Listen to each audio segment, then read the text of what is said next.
आज म तपाईहरुलाई यो च्याप्टर 5 वर्कको चाहिँ म तपाईहरुलाई आज नोटहरु केही मेन थिमहरु बताउन गइरहेको छु। यहाँ तपाईहरुलाई म यो बताउन चाहन्छु च्याप्टर 5 वर्कमा चाहिँ कतिवटा लेसनहरु रहेका छन् र त्यो लेसनहरुमा कुन टपिकहरु पर्दछन् भनेर म तपाईलाई पहिला बताउँछु। 1 मा छ the new American dreamers Ruth Sidel, 2 मा छ someone is stealing your life Michael Ventura, 3 मा आवर शेड्युल्स आवर सेल्फ्स जे वाल जस्पर, अनि 4 मा रहेको छ the race to know Horace Freeland Judson, 5 मा लस्ट प्रोग्रेस रिचार्ड रोड्रिग्यूज, 6 मा action will be taken Heinrich Boll, 7 मा to be of use Marge Piercy. यो 7 वटा चाहिँ तपाईले यो वर्कमा चाहिँ पढ्नुपर्छ। यो 7 वटा लेसनहरु चाहिँ तपाईले पढ्नुपर्छ। हुन्छ, म तपाईहरुलाई अब यसको मेन थिम अथवा मेन आइडियाहरु म तपाईलाई सर्टकट रूपमा बताउन गइरहेको छु। यहाँ तपाईहरु हेर्न सक्नुहुनेछ लेसन 1 मा the new American dreamers Ruth Sidel. यहाँ क्वेशन 1 रहेको छ what does Sidel mean by the phrase the new American dreamers? The new American dreamers are young women in the United States who since the mid 1960s have been encouraged to take control of their personal and professional lives and to pursue the same American dream of success that men have traditionally sought. त्यसैगरी तपाईहरु हेर्न सक्नुहुन्छ यहाँ 2 मा what are the major aspects of the American dream that Siddell discusses in the reading? The major aspects of the American dream that Siddell discusses are the good life, including one's home, professional career, material success, a happy marriage with children, and joint parental responsibility, a sense of optimism including upward social mobility, personal choice, and a belief that with enough hard work and determination one can control one's own destiny and have it all. त्यसैगरी रहेको छ what is the main point Siddell makes in the reading? In her essay The New American Dreamers, Ruth Siddell maintains that young American women from all social classes, ethnic groups, and geographical areas have the same dream for the future, being able to control their own personal and professional destiny and achieving material success. Yet, in spite of the optimistic view of American women that with enough hard work they can accomplish whatever they want, the chances of achieving the American dream are limited for many. त्यसैगरी lesson 2 मा रहेको छ someone is stealing your life Michael Ventura. What do you consider Ventura's purpose in writing the article? Ventura's purpose in writing the article is to convince his readers that US workers are being exploited by those in control. He contends that they lack freedom, power, and dignity in the workplace and that they deserve a better salary, a share in company profits, and a voice in management decisions. Workers are being treated unfairly by employers and need to take back their lives by demanding a more human workplace. त्यसैगरी तपाईहरु हेर्न सक्नुहुनेछ lesson 3 मा our शेड्युल्स our सेल्फ्स जे wall jasper. यहाँ 5 मा question रहेको छ according to Wal Jasper, what are the major factors contributing to people's increasingly hectic lifestyle?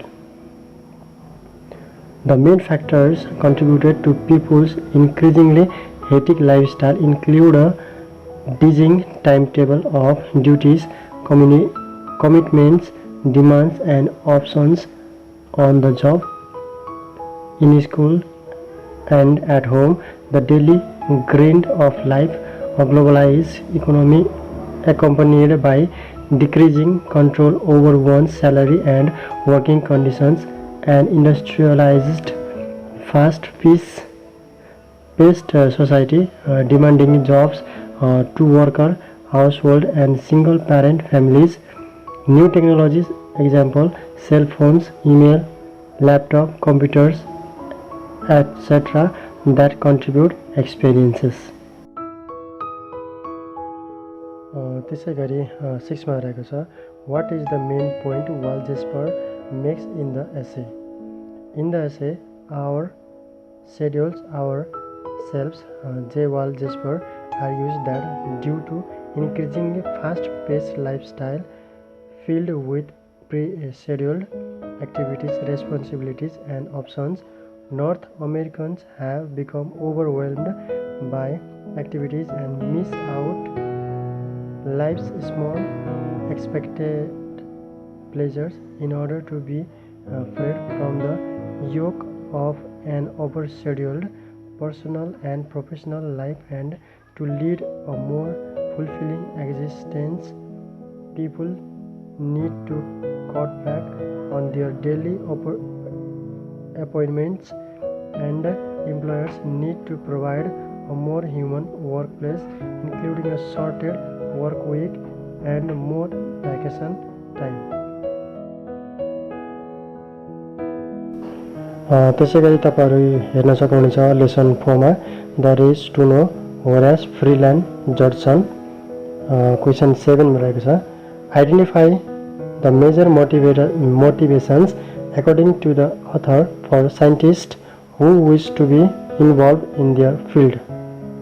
The major motivations of the scientists include the exhilaration of experiencing the moment of truth about the world and the beauty revealed in these luminous moments of discovery, the search for unity in diversity with its astonishing simplicities and pride in one's skill, competition and challenge, fun play of the mind, curiosity and delight in putting the world together, the race to know and the search for enlightenment and the freedom of inquiry. त्यस्तै lesson 5 मा loss पोब्रेस, Richard रोड्रिग्युज. Question 8 मा रहेको छ, discuss something important that Rodriguez learned as a young man from his summer job. Rodriguez learned several important things from his summer job. He would never know what real work was like as his father had told him, and he would not be able to lessen the distance between Los Pobres and himself with a little physical labor. Additionally, he discovered that there is great diversity among workers and no single type. Finally, Rodriguez learned that the middle-class American workers he met were not oppressed in the same way as the Mexican laborers who know public identity and were thus extremely vulnerable. त्यस्तै lesson 6 मा action will be taken, Heinrich Boll. 9 क्वेशनमा रहेको छ, identify the main idea Boll is conveying in the story. The main idea Boll is conveying in the story is the hypocrisy of German society, which stresses the values of action, hard work and seriousness, when in reality Germans can remain largely inactive and unproductive. Boll satirically attacks the German obsession with organization and efficiency, which he sees as a naive faith similar to the belief in Santa Claus. त्यस्तै lesson 7 मा रहेको छ, to be of use. Marker Percy. Question 10 ma identify the things Percy values most in work and people's attitudes toward it.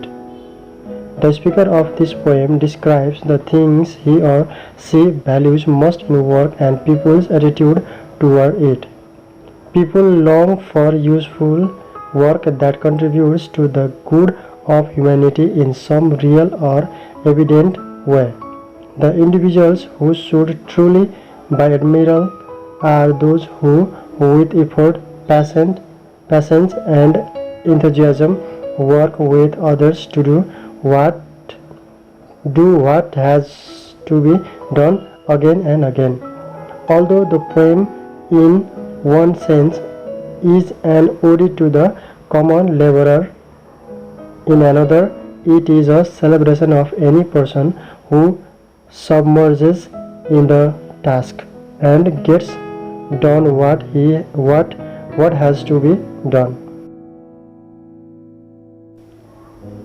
यो chapter 5 वरको main थिमहरू main idea shortcut रूपमा यति नै रहेको छ। खासमा यो च्याप्टर 5 को 7वटा लेसनहरू चाहिँ मैले तपाईँहरूलाई सर्टकटमा मैले मेन थिमहरू बताएँ, मेन बुझ्नुपर्ने कुराहरू मैले बताएँ। अब तपाईहरूले चाहिँ लेसनहरू पढेर अनि यो मेन थिम बुझेर त्यसलाई चाहिँ आफूले एक्सप्यान्ड गर्न सक्नुहुन्छ है। अनि त्यसपछि क्वेसनहरू चाहिँ क्वेसनहरूको एन्सर सल्भ गर्दाखेरि चाहिँ तपाईँहरूले चाहिँ मेन थिमलाई चाहिँ माइन्डमा राखेर त्यसलाई चाहिँ तपाईँले एक्सप्यान्ड गर्दै त्यसलाई चाहिँ अब अझ मिलाएर तपाईँले लेख्न सक्नुहुनेछ। यति नै यो च्याप्टर 5 को मेन थिम यति नै, नोट यति नै रहेको छ। तपाईँहरूको निम्ति चाहिँ म अझै यो बिएड फर्स्ट इयर सम्बन्धीको चाहिँ अन्य भिडियोहरू म अन्य ल्याउने नै छु। तबसम्म यो भिडियोलाई तपाईँहरूले लाइक गरिदिनु होला अनि सेयर गरिदिनु होला। सब्सक्राइब गर्नु भएको छैन भने पनि सब्सक्राइब गरिदिनु होला। अनि तपाईँहरूको कमेन्टहरू पनि मलाई राख्न सक्नुहुनेछ, क्वेसनहरू पनि राख्न सक्नुहुनेछ। म त्यसको सकेसम्म तपाईँहरूलाई उत्तर त्यसको एन्सर म तपाईँलाई दिने कोसिस गर्नेछु।